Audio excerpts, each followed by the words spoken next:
Bonjour, bienvenue à votre rendez-vous économique, les clés de votre succès.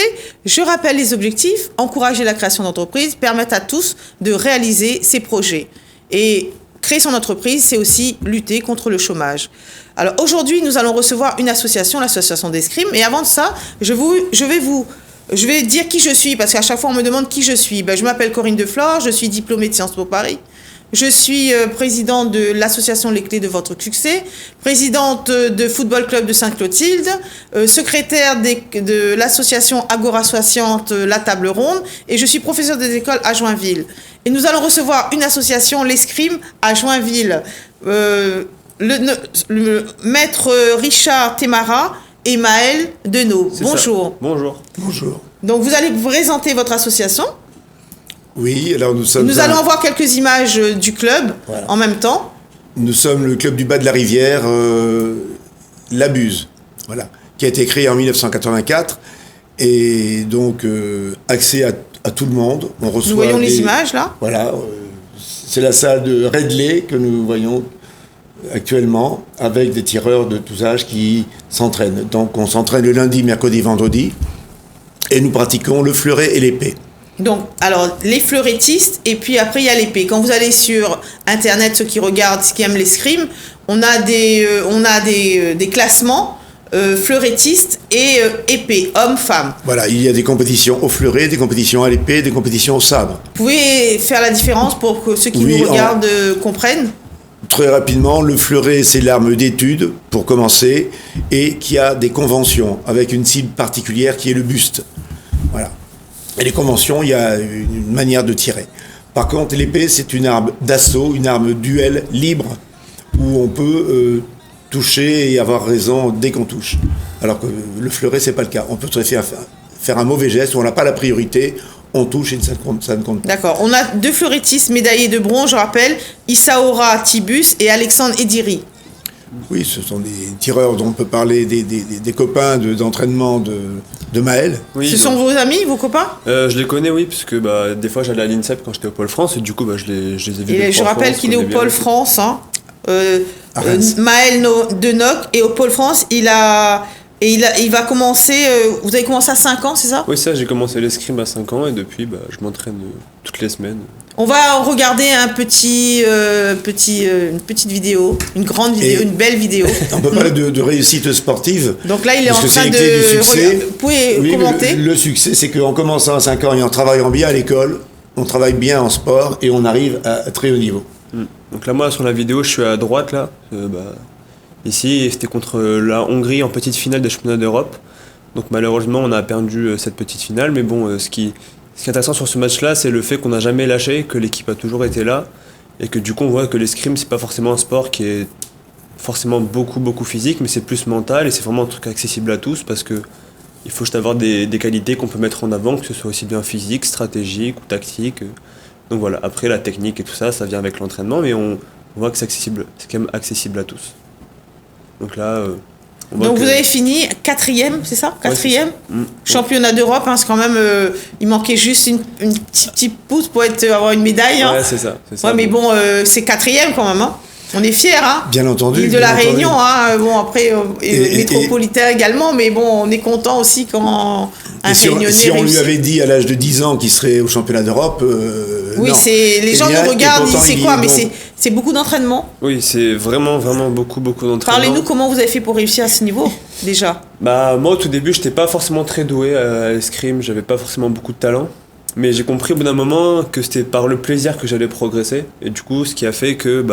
de jour en jour, de semaine en semaine, je me suis entraîné sans relâche, que je faisais des trucs que personne ne faisait. Combien d'heures par jour ?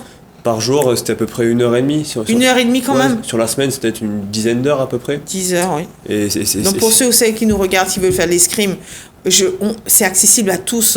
Vous allez donner votre numéro de téléphone et comment on vous joint ? Oui, alors On peut nous joindre au 06 92 65 14 75. Parlez moins répétez s'il vous plaît. 06 92 65 14 75. Alors ça coûte combien si je veux inscrire mon enfant? Juste pour vous dire qu'on peut faire de l'escrime partout à La Réunion. Donc en me téléphonant, j'orienterai les familles par rapport à leur secteur. Et c'est combien? Ça coûte de 50 € à 70 € par an, à 300 par an, € donc par ça fait 5 € par mois. Donc voilà, c'est... Et la tenue alors, parce que est-ce qu'il faut acheter la tenue ou bien vous fournissez? La tenue peut être offerte, tout dépend du salaire des parents, tout dépend du... Voilà. D'accord, c'est bien ça. Tout est calculé, l'important c'est que l'enfant ne subisse pas le cadre social de la famille. Tout le monde peut faire de l'escrime et c'est le club qui se débrouille avec la municipalité. Voilà, nous avons les subventions pour ça, nous allons les chercher, voilà. Nous manquons de sponsors, certes, très difficile. Donc là, vous faites un appel aux sponsors? Bien entendu, les petits sports comme l'escrime ont besoin de sponsors. Bien entendu, partir en métropole, faire les compétitions, mais on sait quelque chose. Il a fallu qu'on cherche, qu'on trouve des sponsors, qu'on soit cédé par, bien sûr, le conseil régional, le départemental, le général, donc vous avez des subventions, le CNDS, la jeunesse et sport, mais ça ne fait pas tout. Parce que un jeune comme lui, quand il part en métropole, il a besoin de faire au minimum 5 à 6 voyages en métropole uniquement pour les compétitions. D'accord, et c'est subventionné? Qui subventionne là? Si par exemple vous avez un très bon élément dans votre club? On monte des projets, on fait une demande, on a aussi le reste dont je n'ai pas parlé, le reste qui permet d'avoir des facilités, etc. pour payer. Donc subvention en règle générale, locale, municipale, voilà. Régionale aussi, la région finance ou pas? La région, bien entendu, aussi par l'intermédiaire de la Ligue, oui, bien entendu. Donc, il n'y a que la Fédération française d'escrime qui ne finance pas. Vous payez simplement? Voilà, elle récupère l'argent des licences. Les licences, par les licences, hein, je pense. Pour le niveau, donc, et peut-être pour Maël plus tard, quand il sera senior. Voilà, parce que le très haut niveau, ça coûte cher. Mais c'est ouvert à tous. Quand on démarre, le mot que j'aimais, c'est qu'il a pris plaisir. Ah oui, c'est le plaisir. Et voilà, l'important, c'est de prendre plaisir à participer. Et ce plaisir, on le prend parce qu'il y a une ambiance familiale dans le club et quelque chose. Il ne s'agit pas de plonger sur la technique, mais il faut faire attention à ce que le jeune se sente bien à l'aise chez lui, dans son club. Et combien de personnes ont bénéficié de votre structure? Bah oui, parce que... bénéficié de la structure je suis là depuis 1988. Oui, c'est ça. Donc vous avez vu passer. Alors, ce qui est beau, c'est que j'ai eu des enfants à 7-8 ans, dont j'ai les enfants maintenant, qui ont 12-14 ans. Je forme actuellement une jeune dame que j'avais à l'âge de 9 ans. Maintenant, elle a 41 ans et j'ai sa fille qui a 14 ans. Donc là, vous voulez passer le relais? Passer le relais, il faut bien passer le relais. Disons que je serai toujours là en tant que conseiller, mais comme mon physique ne pourra plus suivre, voilà... On travaille déjà et depuis très longtemps dans cet esprit. Alors qu'apportez-vous aux Réunionnais et à l'ensemble des personnes qui habitent à La Réunion? Qu'est-ce que vous apportez? Si on veut s'inscrire à l'escrime, qu'est-ce que ça apporte? Quelles sont les qualités? Les valeurs que beaucoup de sports apportent, n'importe comment, ce sont des valeurs comportementales, c'est énorme. Être très précis, la précision. Ça, ce sont les qualités. Je parle au niveau des valeurs, c'est le respect, toujours. Oui, en escrime, on respecte. C'est, à mon avis, la plus importante, le respect. Et à partir de là, tout va se concrétiser vers... Voilà. Maël, ça a été comme il dit, il n'était pas doué, et j'ai passé mon temps à lui faire comprendre que ceux qui réussissent en sport ne sont pas les doués. Ce sont ceux qui réussissent à l'école. Quand on réussit à l'école, et quand on fait du sport, et qu'on travaille pareil en sport, on s'amuse. On s'amuse. Et on réussit. Donc, combien de personnes employez-vous? Vous employez des personnes? Il y a des... je suis le seul employé, moi. Je ne suis pas président, je suis l'entraîneur. Donc, vous êtes l'entraîneur employé? Mi-employé, mi-bénévole, parce que comme je suis déjà retraité de l'enseignement, donc je ne coûte pas cher au club. Et c'est vrai que si on mettait à ma place un éducateur sportif ou un entraîneur qui ait besoin d'un salaire total, ça coûterait beaucoup plus cher au club. D'accord. Et je rappelle que la présidente, c'est votre mère? Non, c'était moi. L'ex-présidente. L'ex-présidente et la nouvelle présidente? Et la nouvelle présidente s'appelle Valérie Vlody.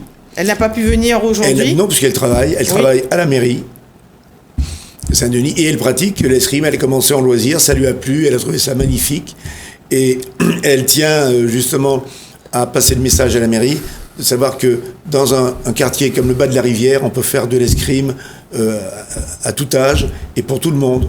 Et on y est très bien intégré. D'accord. Avez-vous pensé à vous déplacer dans l'océan Indien, par exemple aller à Maurice ou Oui, alors bien entendu, ça c'est un travail de ligue et de club. Nous sommes Club de la Buse jumelé avec un club de Maurice, le club de Mocha Rangers. D'accord. Dont on forme le personnel. Il y a de l'escrime à Madagascar. Et cette année, on va créer une commission Océan Indien avec l'aide de la Fédération française qui va nous permettre de développer l'escrime. Et on aimerait être sport de démonstration au prochain Jeux des îles. Pour l'instant, ce n'est que dans les espoirs, les souhaits. Alors, quels sont vos points forts? Les points forts du club? Bien sûr, oui. Je pense que les points forts du club, c'est avant tout l'ambiance qu'il y a, parce qu'on a vraiment une ambiance de famille, on aide tout le monde à progresser. Et ensuite, c'est aussi peut-être cette disponibilité des maîtres d'armes, des encadrants, qui sont toujours là pour nous écouter, qui sont là pour toujours être à l'écoute de ce qu'on a à dire, de ce qu'on a à relever aux dirigeants. Ça, c'est vraiment un avantage du club, parce que du coup, en tout cas moi, je me suis jamais senti tout seul dans ce club à faire mon truc de mon côté. Certes, j'ai dû faire des entraînements un peu personnels, mais dès que j'ai besoin d'un renseignement ou d'un conseil, j'allais voir la direction, et puis j'étais très rapidement mis au clair sur ça, et puis j'avais pas de problème avec ça. Donc c'est la communication et l'ambiance, je pense. Et quels sont vos nouveaux projets? Donc vous êtes au Pôle France. Alors parlez-nous, qu'est-ce que ça veut dire? Parce que ceux qui nous regardent ne sont pas censés savoir qu'est-ce que ça veut dire le Pôle France, hein? Le Pôle France, c'est une structure de haut niveau qui prend 12 jeunes en France, les 12 meilleurs M20, moins de 20 ans en France. Et du coup, c'est des entraînements intensifs. Donc combien de personnes sur la métropole et France? 12. France métropolitaine? En tout, c'est 12. 12, vous vous rendez compte? Il a été sélectionné, un Réunionnais. Enfin, je n'ai pas encore valorisé le Réunionnais, mais c'est bien d'avoir un Réunionnais qui est dans ce Pôle France. Hein? Oui. Bravo. Alors, parlez-nous du Pôle France. Alors, vous avez commencé déjà? J'ai commencé, oui, au début d'année. Après, là, avec les Covid et toutes les circonstances sanitaires, je suis revenu un peu à La Réunion. Mais ce Pôle France, c'est 3 ans d'entraînement par jour à peu près. 3 heures d'entraînement par jour? Ouais. D'accord. Et donc voilà, c'est fait pour être au top de son niveau, de sa forme physique, tout ça. Et pour présenter quel championnat d'Europe? Les Jeux Olympiques, les JO, les Jeux Olympiques, vous y allez ou pas? Je sais pas encore, ça n'a pas encore été prédéfini. Mais c'est dans le Pôle France qu'on sélectionne le Pôle France, c'est pas en lien directement avec les sélections. Le Pôle France, c'est une structure pour s'entraîner. Après, forcément, vu que c'est les dirigeants qui aussi nous entraînent, il peut y avoir parfois des affinités qui font qu'on va être plus ou moins sélectionné. Mais c'est avant tout les résultats qui comptent, et c'est pas forcément là où on est qui va choisir la sélection ou pas. Bon, sur cette note, c'est fini. Ce qui est valorisant pour la Réunion, c'est qu'on a du succès aux 3 armes. Nous avons des fleurettistes en équipe de France, nous avons un sabreur et 2 sabreurs. Il y a aussi Kelly Lusinier, une petite qui monte. Je vais vous arrêter parce que c'est la fin de cette émission. Voilà. Je vous remercie. Merci d'être venu témoigner. Avec grand plaisir. Bonne continuation. Merci beaucoup. Bonne continuation à vous. Je vous remercie. À la semaine prochaine. Au revoir. À bientôt.